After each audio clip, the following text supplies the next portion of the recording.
Hey South Hills, have you ever been working on a puzzle and you're so close to seeing the whole picture, but yet you've realized you're missing a piece? It's the worst feeling in the world to be so close to completing something and not have everything you need to complete it. Often our relationships feel a lot like that. And growing up, your family might have operated more like competing rivals than an actual team or an actual family unit. Perhaps you've never really figured out how and what to be intentional about when it comes to actually building relationships. Whatever the case is, God wants us all to have healthy relationships. So, this October is my favorite month. South Hills dedicates the entire month to building healthy families. And we want to invite you to join us for something called Family Month. It's the perfect time to invite that friend or family member that's been on your mind. Throughout the month, we'll be talking about relationships and hosting special patio parties. Every year, we hear incredible stories about what God did in people's lives. So let's go the extra mile and not only us commit as a family to Family Month, but extend an invite to someone who can really benefit from hearing God's word through this Family Month series.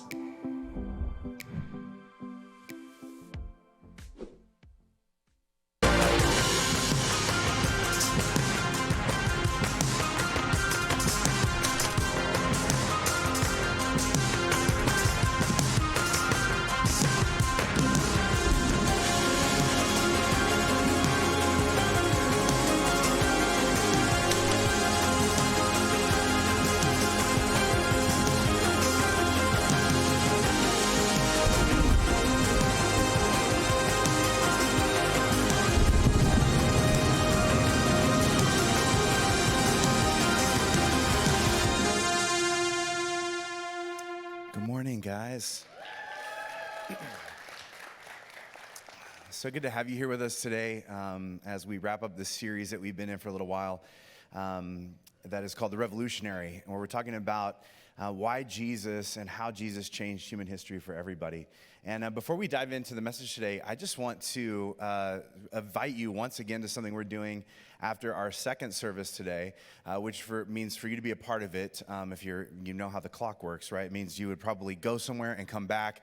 But we're doing something this afternoon at 12:30 called Baptisms and Barbecue. And we have a whole bunch of people that have committed their lives to Christ, that have said yes to Jesus, that are going sort of public with their faith today in this ancient ritual of baptism. And because it's us, we're like, we should add a barbecue to it. And so we're going to be serving free Hawaiian barbecue, and it's so much fun. And part of the thing with baptism is it's not just this thing that this one person is doing, it's something that they're doing with their community of faith to sort of demonstrate the depth of this decision that they've made to really embrace and accept and follow Jesus. And so the more of you that are there, the more meaningful it is for those people that are being involved. And so I want to invite you to just come back and support those folks and eat some barbecue at 12:30.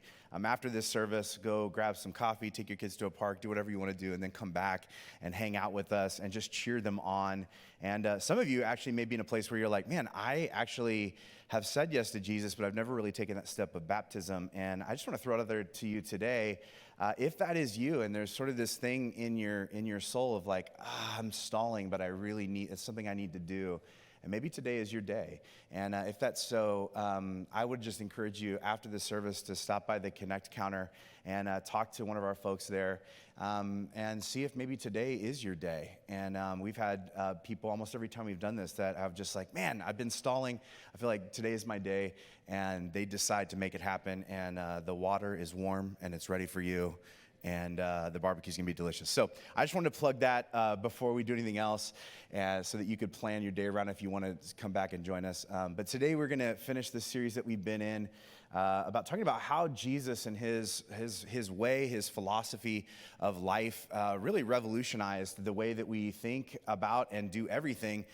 Even if you don't really consider yourself a Jesus follower, if you're not a Christian, you don't even know if you believe in God, just the fact that you exist and operate inside of a modern Western society means that a lot of these ideas have sort of found their way into your life and sort of threaded themselves through. And so we just want to revisit these things and really give credit to Jesus. I think it's so profound that someone who lived 2,000 years ago had so many revolutionary ideas that were so incredibly profound and true and transcended everything that was happening, that we moved in that direction. And again, this for us is evidence that he really is God in human form. And so today we want to just go one step further into this.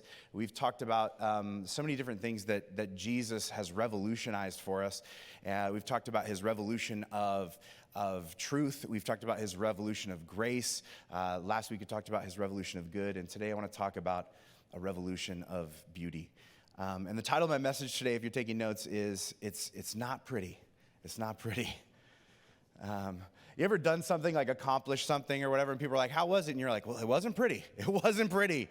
You're kind of like saying, like, we got through it, we got it done, it's okay. I mean, it wasn't, there was some hiccups along the way. It was tough. It wasn't a straight line, right? And it's sort of a phrase that we bounce around, and we sort of all intuitively know what it means.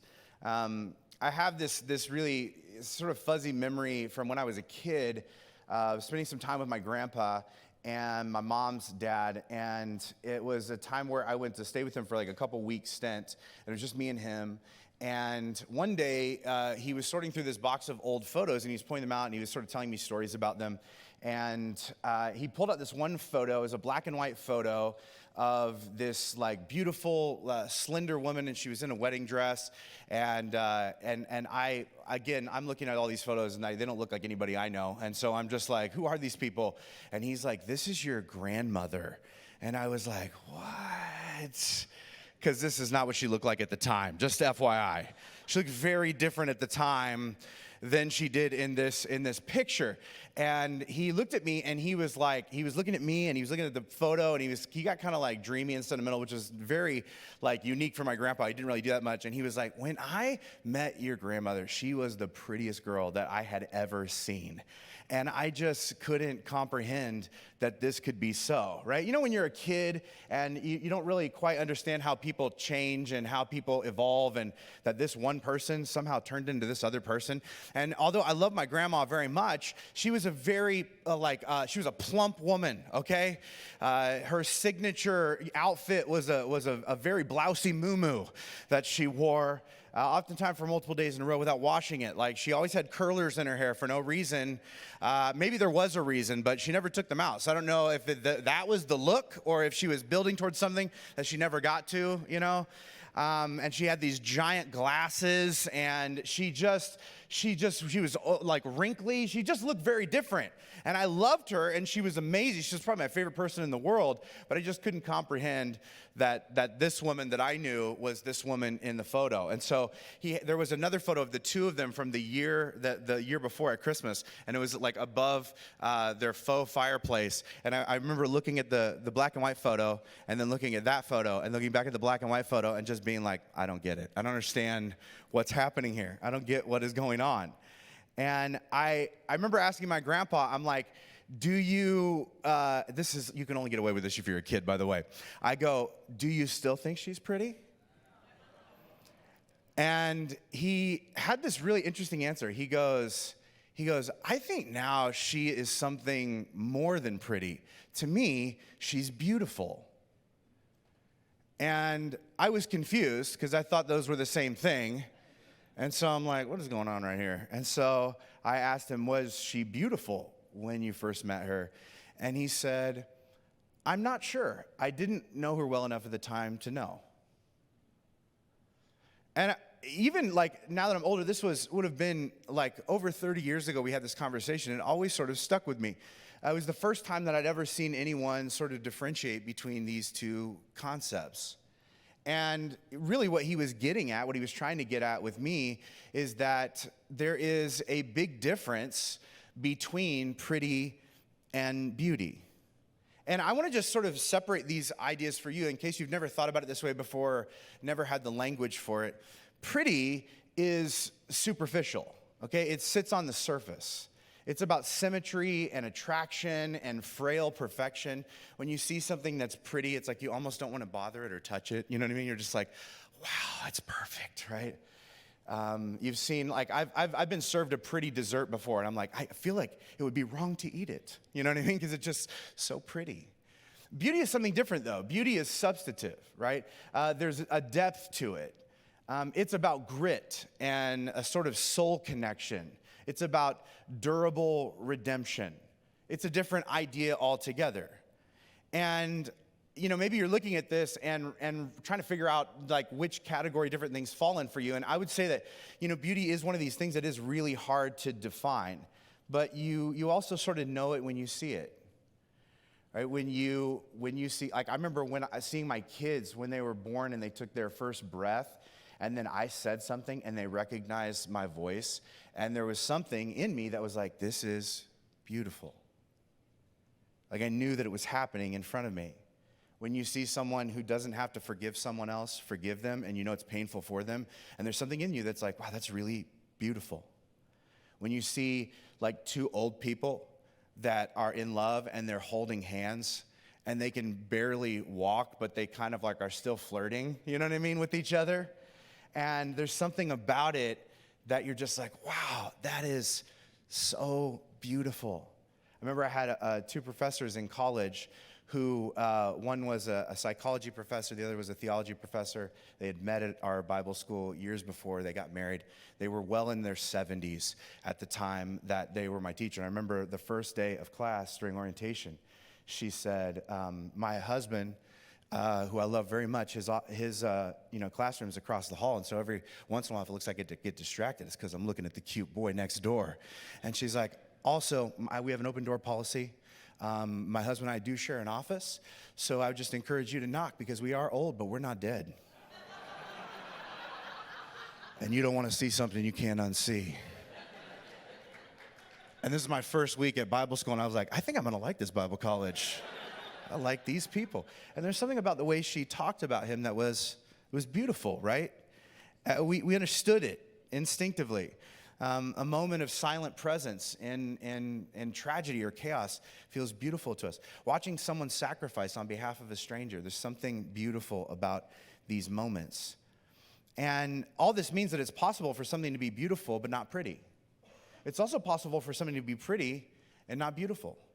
My mom is from the Midwest, the Bible Belt, and so she has all these like little words and sayings that she says that they say in the Midwest that they don't say anywhere else, and they're still part of me because I'm from there. And my mom would say this all the time. She would like sort of size different people up, which is like a very endearing, judgy Midwestern thing. And she had this little phrase that she would say where she would look at someone and she would be like, that girl's pretty on the surface, but you can tell she's ugly underneath. And I remember even when I was a kid, she didn't have to say what she meant by it. I intuitively knew what she was talking about. Because you've had this sense about people before, right? Too, that like there's something pretty about them, but there's an absence of beauty beneath that pretty. And that was something that really always imprinted itself on me. In fact, so much so that my wife and I, when we were about to have our first child, we named our daughter Tegan, which is a Gaelic name, and it actually means a woman who is beautiful on the inside and out. Because there's this deep sense that like we want to raise someone who is not just pretty, but is truly beautiful, and that these two things are different. On the other hand, sort of opposite of like what my mom would notice about people, good luck trying to convince any little kid that their supportive, loving, doting mother is not beautiful, no matter what she looks like. Right? Even at the moment when they say that, you look over and she's in like 2-day-old sweatpants and her hair's like matted and weird and she's got cereal stains. And you are not going to argue that kid out of the impression that they have of their mother. And you also understand what it is they're talking about, even though the visual might not match some of your assumptions. You see, pretty is about the surface of things, but beauty is about the substance of things. And I would tell you that like not everything is pretty. Not everything can be pretty. But everything does have the potential to be beautiful. And I know there may be part of you that wants to sort of push back against that because you're like, okay, not everything. Because you're thinking about what everything might include, right? Which would be everything, right? You're like, cancer is beautiful? That doesn't sound right. Kids being bullied? bankruptcy? Like, what are you talking about? And I want to just sort of show you something, like where this idea grows from. I want to turn to a passage in Ecclesiastes chapter 3. And we'll start in verse 1. I want to just read a passage to you and make some observations together. This is what it says. This is a piece of wisdom literature. And verse 1 says this: there is a time for every activity under heaven. There's a time to be born and a time to die, a time to plant and a time to harvest, a time to kill and a time to heal, a time to tear down and a time to build up, a time to cry and a time to laugh, a time to grieve and a time to dance, a time to scatter stones and a time to gather stones, a time to tear and a time to mend, a time to be quiet and a time to speak, a time to, I think I skipped some here because there's so many times, you know what I mean? Time to search, a time to quit, a time to keep, a time to throw away, a time to be quiet, a time to speak, a time to love and a time to hate, a time for war and a time for peace. And then he says this, which is really interesting. I've seen the burden God has placed on us all. And it's the author's sort of way of saying throughout this bit of poetry that life is a roller coaster full of really extreme experiences. And some of these experiences we bask in, and others we would rather avoid altogether.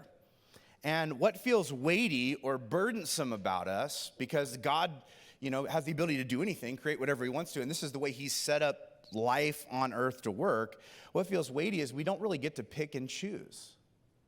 Like, we have this awareness that we are not completely in control of everything that happens to us, around us in life. And that feels unsettling sometimes, that life is a package deal in this way. And sometimes, the highs only exist in contrast to the lows.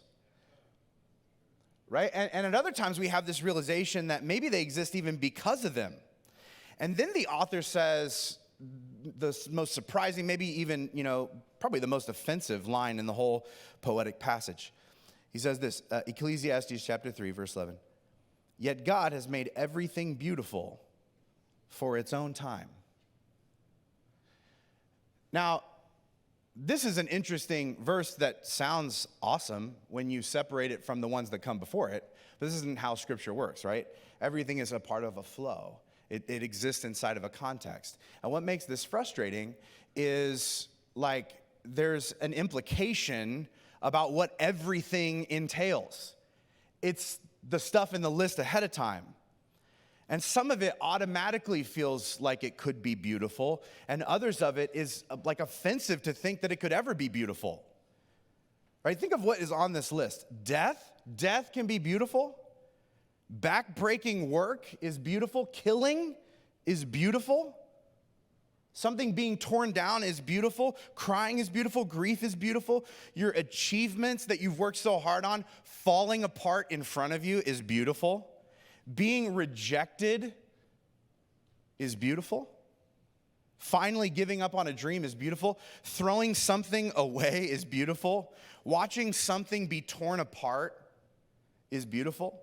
Having to keep your mouth shut when you really want to say something is beautiful. Hate is beautiful. War is beautiful.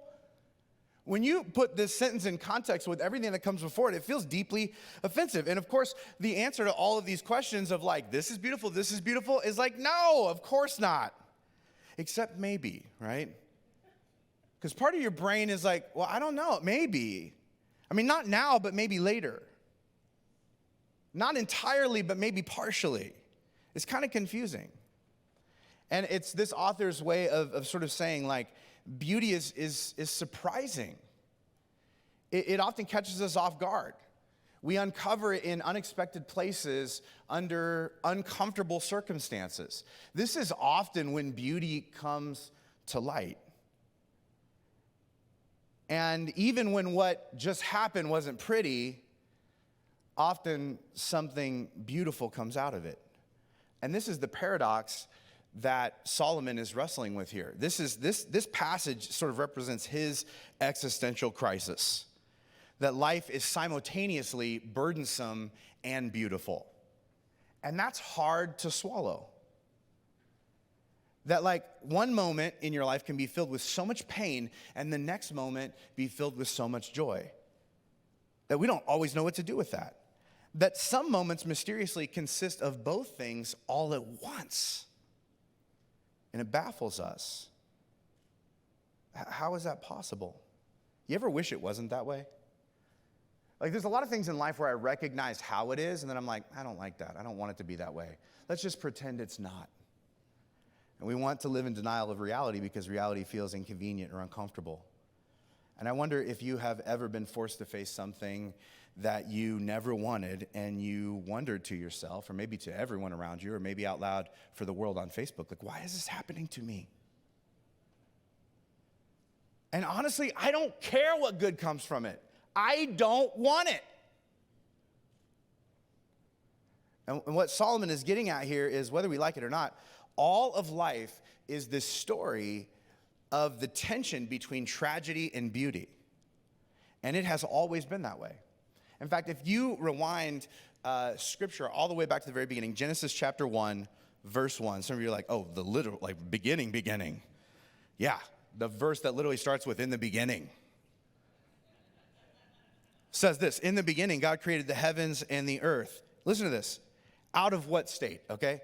The earth was formless and empty, and darkness covered the deep waters.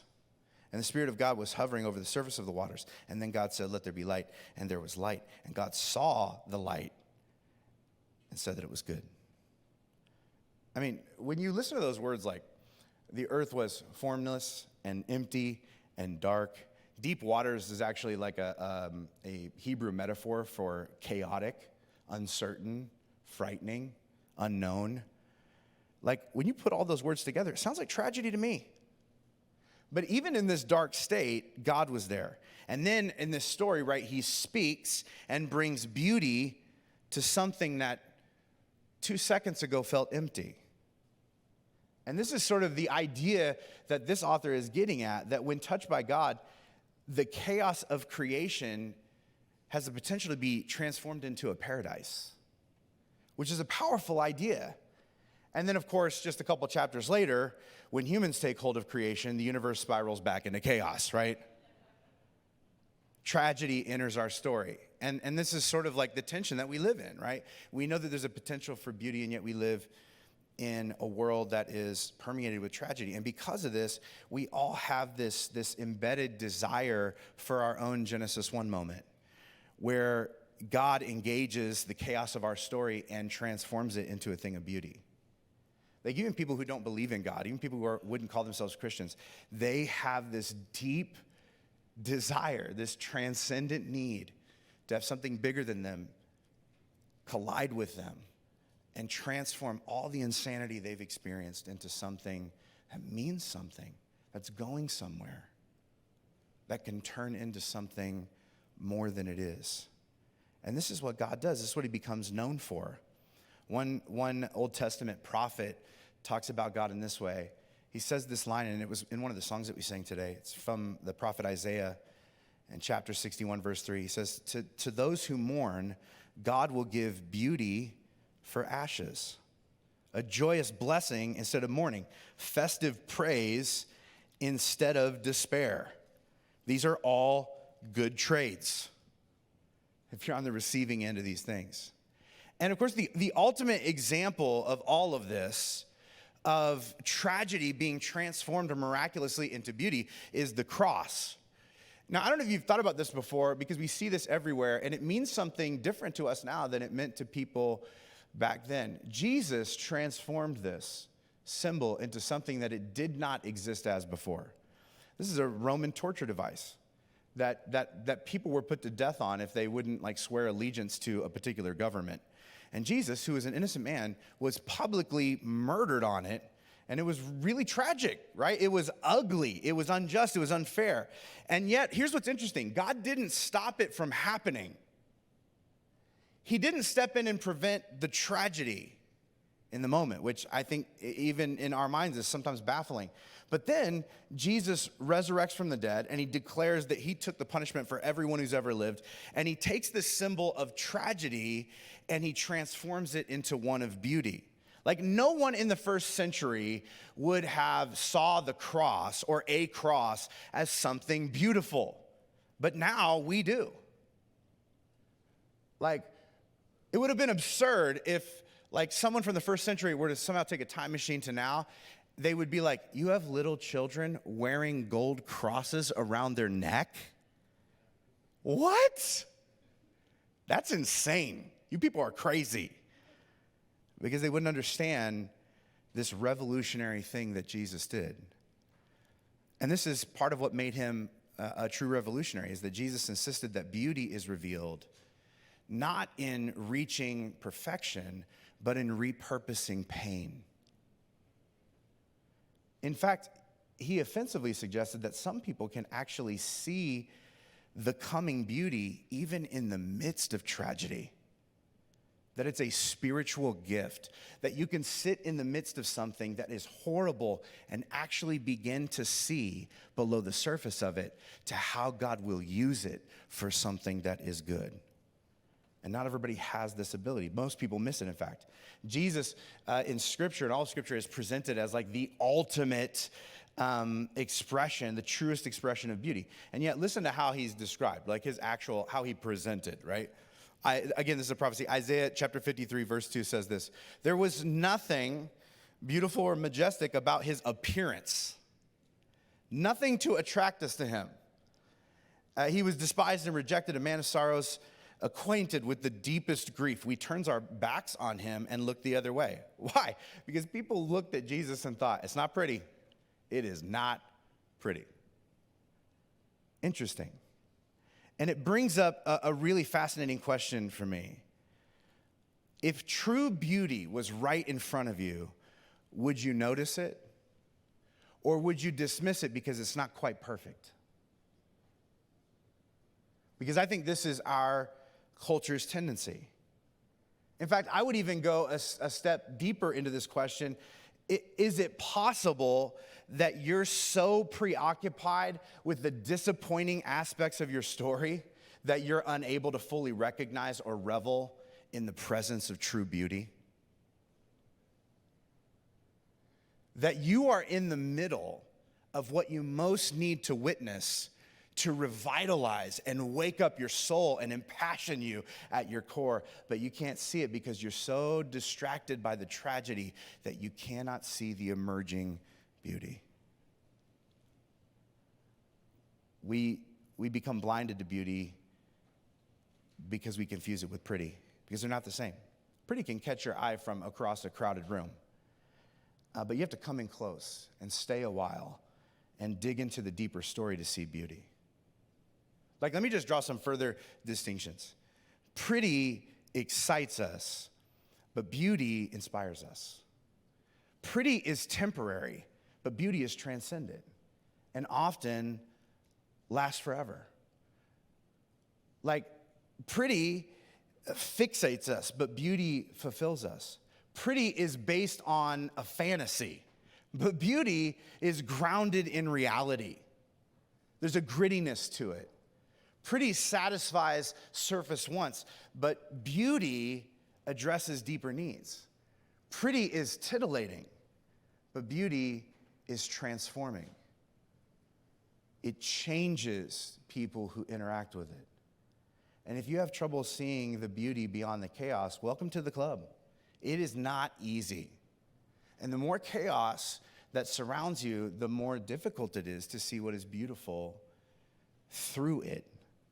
One New Testament author, just acknowledging that we all struggle with this, he praised this over his church. He says this in Ephesians chapter 1. He says, I pray your hearts will be flooded with light so that you can see something of the future God has called you to share. I pray you'll begin to understand how incredibly great his power is to help those who believe him. Help us do what? What is it that we need, like, to our eyes to be opened, like the eyes of our soul or our heart? Like, what is it that we need to be illuminated in front of us? Like, we need help transforming the brokenness that we never wanted into the beauty that we would never have without it. to see through the pain of the moment just enough to take one small, shaky step towards rebuilding from the wreckage. And it is really hard to do. And it doesn't happen all at once. This isn't really something, if you've never done it, that you could just sort of flip a switch. Often, disappointment and devastation and disaster feel like just that, and nothing more. And I wonder if you've ever wondered, how long is it going to take to exchange, these ashes for that beauty? Seriously. Right? And here's what's so interesting about Scripture. Jesus died and resurrected in 3 days, which is a very short timeline. And maybe you're just is that reasonable? Is that how my thing is going to work? Because we might be over the 3-day limit.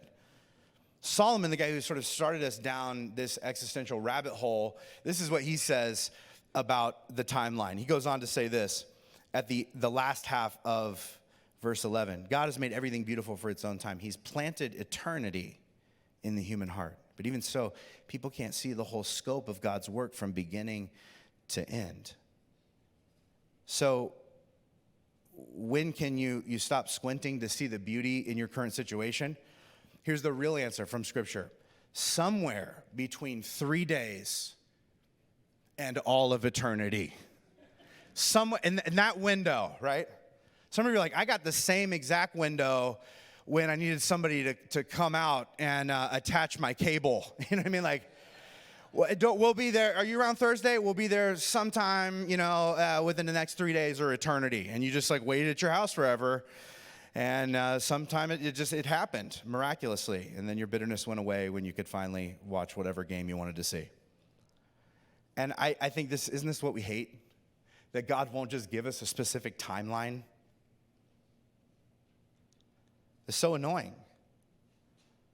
He just promises to be with us, and then he tells us to live his way regardless of what comes our way.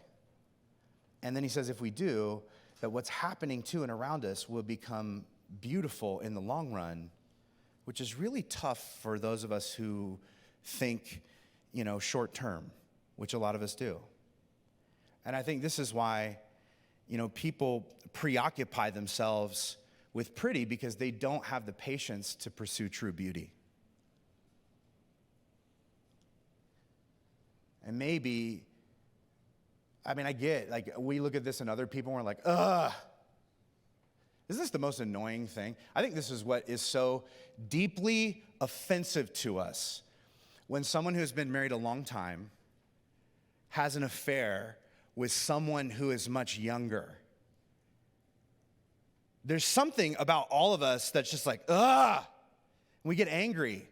And I think there's this intrinsic thing that we feel offended in general when someone is willing to trade something that is beautiful for someone who is pretty.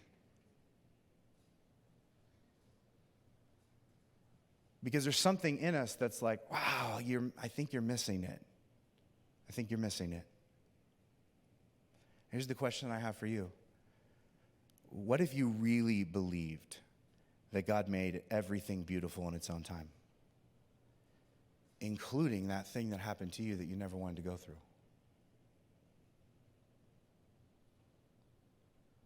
When you think about the implications of that idea, it is both offensive and amazing. It's both uncomfortable and inspiring. I will tell you that when you decide to look at the world this way, it will take a while for your eyes to adjust. But once they do, you'll start seeing beauty in the ordinary all around you. You ever seen someone who is just somehow tapped into the beauty that existed everywhere? The most horrible situation or circumstances, and they're not trying to be just pretend to be positive. They're seeing through things to something else. They're caught up in the way a little kid is laughing, and it's so beautiful to them. And you're we're at a funeral. I don't know that you're allowed to be happy about that, but they are. They get lost in a meal that's not really that good, but it was cooked by someone who loves them, and they they feel loved by it, and there's something beautiful that they see in it. Where someone is paid a compliment and it doesn't come out well, but they understood the heart behind it, and they revel in it, and they're so grateful for it. They see the beauty below the surface of it. It's like they're turned on by witnessing an act of compassion. They're enamored with the wrinkles on their grandma's face. They see beauty even in the scars scattered across their own storied body. I gotta tell you, like, just this personal thing, I don't trust anybody who doesn't have any scars, because I think they're a liar. I don't think that it's that they don't have any. I just think that they're attempting to hide the ones that they do have, because I think we all have scars, right? Some of them are physical and some of them are emotional, but they are the evidence of the suffering we somehow survived. And we all have these as a piece of our story. And here's what I find truly fascinating about Jesus, that Jesus wanted to be known by his scars. Which is interesting, but if you even peel back a layer before that, why would he even have them? I mean, think about this. Maybe this is just the way my brain works, but like, if God can do anything, why would he bring Jesus back to life and heal his body but leave some scars? I mean, if you have the power to conquer death, surely you can handle a little plastic surgery, you know? Just smooth out these scars, give me a little bit of nose job. Remember that verse that was just like, I wasn't attracted to people. Like, what if you bring me back? And people are like, boom, makeover Jesus. Like, you know, I don't know, I'm just spitballing. But it's like, I feel like there could be a market for this, and yet God does it a different way. And then later, Jesus ascends to heaven after his resurrection with his scars. Which sort of, if you follow this train of thought, implies that there are scars in heaven. I wonder if you've ever thought about that. Like that heaven is a place where, interestingly, wounds don't exist, but scars still do. The eternal proof of your healing. You see, what is great about God isn't that he prevents us from experiencing pain, disappointment, or tension, or tragedy in our life, but that when we inevitably do, and you will, that he transforms it into a thing of beauty in time, in its time, in his time. And it's the timetable that's so hard to swallow. And you've seen this before, the sort of beauty that only God can grow from brokenness.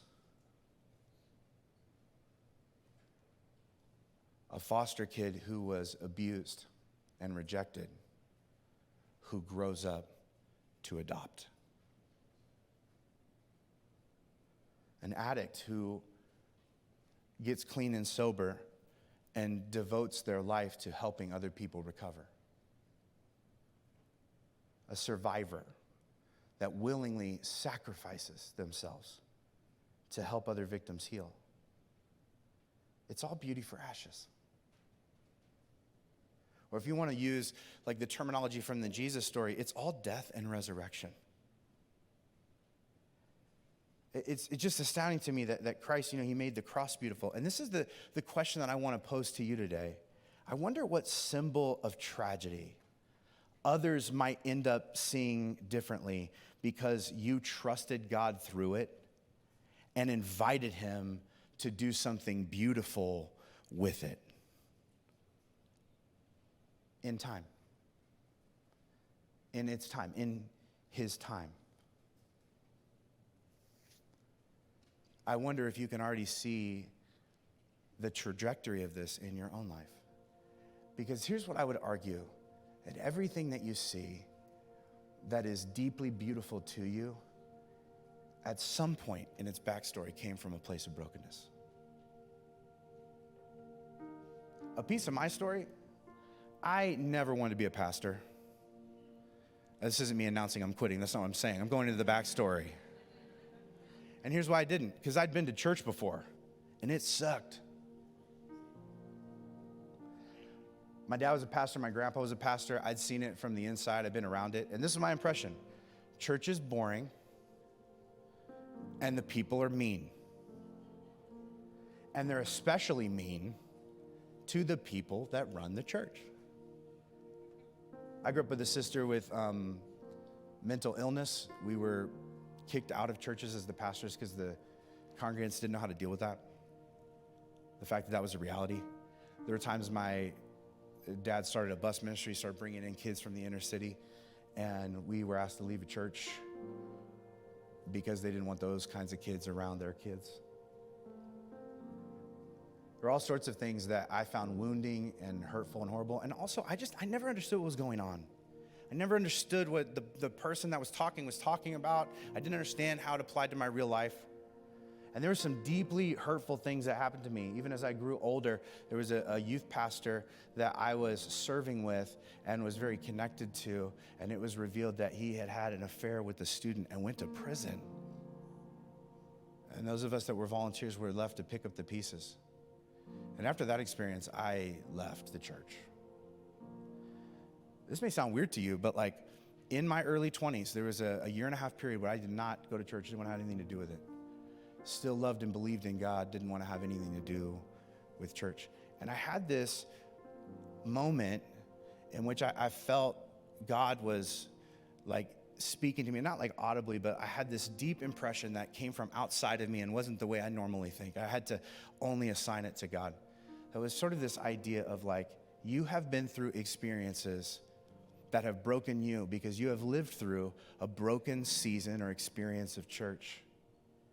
And if you leave and you never come back, how will it be any different for anyone else?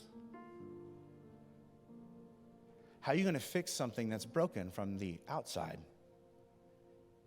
You fix broken things from the inside. And you know how, because you've been through it. And I started like dreaming about something I'd never really seen in person. Like, what if you could have church where like people just dress like they normally do during the week, and like you didn't feel like you're gonna get struck by lightning if you brought food in the auditorium, and like, you know, the songs that you sang, you're like, oh, I'd actually listen to this outside of here. The people were nice to each other. They cared about each other. They weren't trying to catch you in something that they could label sinful so they could shame you to everyone else in a secret prayer meeting. Like if when the pastor got up and talked, you were like, I've been to church my whole life, or I've never been to church before in my whole life, and I understand what you're saying, and I want to move forward. I understand God a little bit more, and I want to move towards him today. And I began to sort of dream about what that could be. And that is what led me to this place. Like, if there's anything that you find beautiful about this campus, it has grown from the brokenness that my wife and I have experienced in our lives. Because it's all beauty for ashes. It's all death and resurrection. And I wonder what your version is. There's this Russian novelist, Dostoevsky, and he once wrote a very famous line. He said this, that beauty will save the world. And it was a bold line that when he wrote it, people were like, this guy's crazy. They didn't understand what he meant. But I feel like at this stage in my life, I do understand what it means. And I think if you were to put this quote in front of Jesus, I think that he would agree with it. I think that if you said to Jesus, like, will beauty save the world? I think he would say, like, of course it will. Isn't it already? Isn't everything that's saving the world beauty that has grown from brokenness? Don't you want that to be your legacy too? I do. Let's enter into this revolution that Jesus began, because that's what will save the world. Will you bow your heads with me across this room? I just want to pray for and over you today. God, we are so grateful for your love, your grace, your mercy, your beauty. God, we are grateful that we may find ourselves today in the midst of deep chaos, tragedy, brokenness, pain, emptiness, formlessness. It's tough. And yet, just like the beginning of Genesis says, there's this sense that you are hovering over the chaos of our story, and that any moment you are about to enter in partner with us to speak words of life and transform the tragedy into beauty. It takes time. And God, I pray that you would help us to have the patience to trust you through the process of that sort of divine transformation, that we wouldn't become so impatient in pursuing beauty that we settle for surface pretty. God, I pray that we would be able to see beyond it, and that we would always be those who look at our own situation, the world around us, the stories around us, the people around us, the communities around us, and we would look for opportunities to see the beauty in the midst of the brokenness and add to it and grow from it. God, may we redefine certain situations and symbols that other people have always seen as torturous, and because of us and the way we lean into you and your grace, they begin to see these things as beautiful. We ask this in your name. Amen. Go ahead. That was so good. Today you probably sat on your Family Month card when you came in. We have lots in the plaza for you to get. Don't forget to grab some. But we have Kristen Murphy with me today, and yes, if you know her, that's why you're clapping. Her and her husband, Stephen, are just a beautiful picture of what beauty means. They have adopted and fostered several kids, and they just have a wonderful family. They've jumped right in here at the South Hills family, but they came to us just about a year ago, right around this time. And so I thought it would be really neat to share a story of what their experience has been like here. And so what has being a part of South Hills been like for your family? For the first time ever, our family really has a sense of community. From the second we stepped on this campus, with all the chaos that our numbers and dynamics bring, we were fully embraced here. And our kids have not only been welcomed into this community, but they've been given a purpose where you'll see, whether it's Nate asking the kids to help bring in chairs or whatever it may be, or serving in full ministry. Everybody just has a sense of purpose within their community, so we're really seeing a servant's heart grow, even in our little kids. I love that so much. And I know that you guys have, just since even coming and getting involved and it being a big part of your life, been inviting people. Your kids have, you have, your husband has. So what do you guys say to people when you invite them? Like, what words come out of your mouth? What do you say about South Hills that you're like, you need to come, be a part of it with us? Anytime we're inviting somebody to South Hills, the first thing that comes to mind is you are going to feel welcomed. South Hills takes the phrase, come as you are, very seriously. And so we just let everybody know that if you come here, you're going to feel at home, you're going to feel like family, and it's an amazing sense of belonging when you come to South Hills. That's awesome. Thank you so much. Go ahead. Yeah. In just a second, we're going to show you a video that you can use to invite people to come be a part of Family Month. And Family Month is not just for if you have little kids or big kids. It's literally, we've all been in a family or are currently in a family.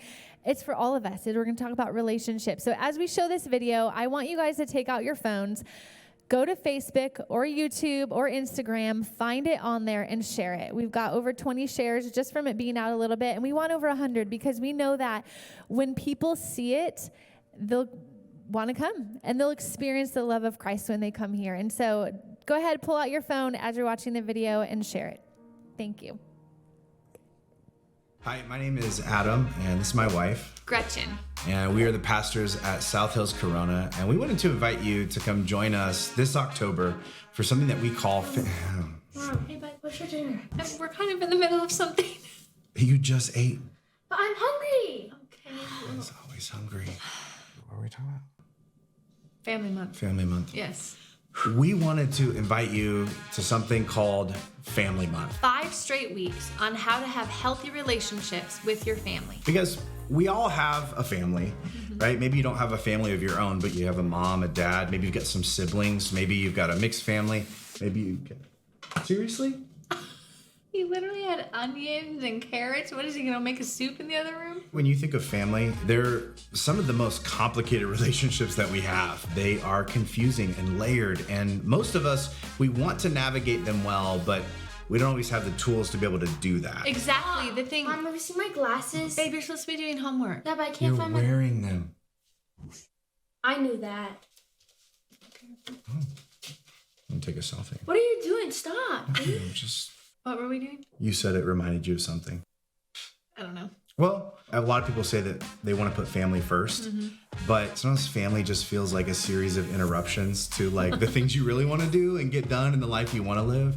And that's sort of what this series is about, examining the different pieces of the puzzle that is your family and figuring out how they go together. And it's not just a series of teachings. There's also things for the family to do together all month long. Week 1 is Nerf Wars. We're gonna have tons of Nerf guns and ammo, a capture the flag course with obstacles, and even things for the littles. Week 2 is First Responder Sunday. There is going to be a fire truck there, police cars. So many of our first responders in our community are going to be there to interact, take pictures, and show us how all their cool stuff works. Week 3 is Lego Sunday. What are you guys doing? Oh, filming a video? Did you say Legos? Is there gonna be Legos? How about you just sit over there? Okay. Fine. And Lego Sunday is gonna have more Lego bricks than you even know what to do with. We're gonna have Lego building contests, Lego cupcakes. maybe Lego cupcakes. Week 4 is going to be Star Wars Sunday. Legos and Star Wars? Yeah. Okay. We are having a bunch of characters from Star Wars in Yes. movie quality costuming. Oh, yeah. Plus, there's going to be all sorts of Star Wars themed crafts and snacks. Week 5 is costumes and candy, where kids can come in their costumes. We're gonna have a trunk or treat. They're gonna get so much candy. In addition, there are going to be so many take-home elements, these little devotional books with activities that you can take home and do with your family. And maybe you're thinking, I'm not really a church person. I promise you, come try it out. You're gonna love it. Every week we serve free, fresh hot coffee and donuts. The people you're gonna meet are so welcoming and kind. The music is absolutely incredible. And I promise you, there's gonna be something you can take away from the teaching that you can apply that week. Then there's our kids area. There's everything from Foursquare and air hockey and Rock carpet wall. ball. There's a rock wall. There's so many things. But even beyond that, the teachers that we have, they're fun, they're caring, and your kids aren't even going to want to leave when it's over. And we don't just want you to come. I mean, we do. We definitely want them to come. We do want you to come, but we also want you to think about who you might invite to come with you. Like your favorite barista. Or like a tire rotation specialist. That guy who gets up with the chainsaw and saws off the little parts of the palm tree. A dog toenail clipper. Where are you getting this list from? I'm just saying, like, get creative with the invite. Yes, It doesn't need to- sure, okay. Everybody has a family, you know? Or like your friend, your neighbor, your coworker, those normal things too. Yeah, that too. Either way, you've got to be here for Family Month. Absolutely. Is this the best personal Pizookie pan? Were you down there the whole time? Yeah, this cupboard, it's huge. Did this all say Pizookie? Oh my god. I Why said, are they gonna interrupt? I said Okay. personal. We're not It's, letting it's them. for me. come Like, on. no, We need to be there's not enough. Wait, can you go ahead? Guys, stuff no. going Oh on. my Did you hear about god. Star Wars? All right, never mind. I don't like. Can you buy, like, Month extra is cookie gonna dough? be All right, I'm done. Awesome. Awesome.